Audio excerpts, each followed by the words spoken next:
मध्य रेल्वेचा प्रवास सुपरफास्ट होणार। बदलापूर कर्जत रेल्वे मार्गावर तिसऱ्या आणि चौथ्या मार्गाचा विस्तार होणार। पीएमए गतिशक्ती अंतर्गत नेटवर्क प्लॅनिंग गटाच्या 89व्या बैठकीत महत्त्वाचा निर्णय।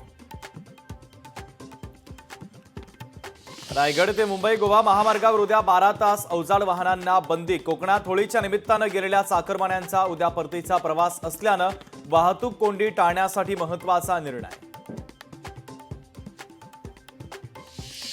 न्यू इंडिया कोऑपरेटिव्ह बँकेतील कोटींच्या अपहार प्रकरणातील एकाला अटक। आरोपी कपिल देढियाला आर्थिक गुन्हे शाखेनं गुजरातमधून ठोकल्या बेड्या। वंचित बहुजन आघाडीच्या पदाधिकाऱ्यांनी सतीश उर्फ खोका भोसलेच्या वस्तीला दिली भेट। वन विभागाच्या अधिकाऱ्यांवर गुन्हे दाखल करा, वंचित बहुजन आघाडीची आक्रमक भूमिका। गडचिरोलीमध्ये पोलिसांनी घातपाताचा उधळला डाव। नक्षलवाद्यांनी पेरून ठेवलेली स्फोटकं जप्त। नक्षलवाद्यांचा डाव उधळण्यात पोलिसांना मोठं यश। पेणमध्ये शाळकरी विद्यार्थ्यांच्या जीवाशी खेळ। शालेय पोषण आहारासाठी मुदतबाह्य साहित्याचा पुरवठा। पेणमधील सामाजिक कार्यकर्त्यांनी व्यक्त केला संताप।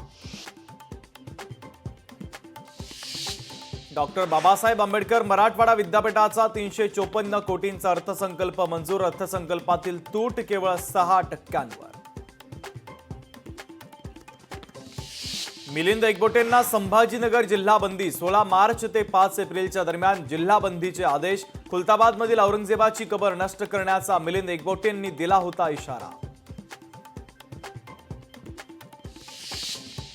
शिवजयंतीच्या निमित्तानं पुण्यामध्ये 45 फूट शिवाजी महाराजांचा उभारला पुतळा। उद्या एकनाथ शिंदेंच्या हस्ते होणार अनावरण।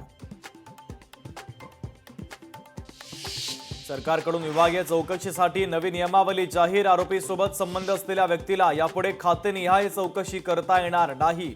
नाते संबंध आर्थिक संबंध असलेल्या अधिकाऱ्यांना सरकारच्या सूचना।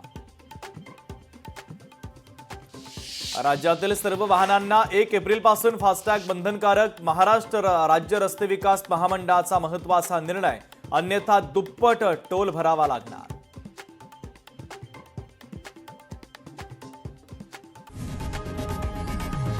लोकशाही मराठी ऐका, पहा, जागरूक रहा।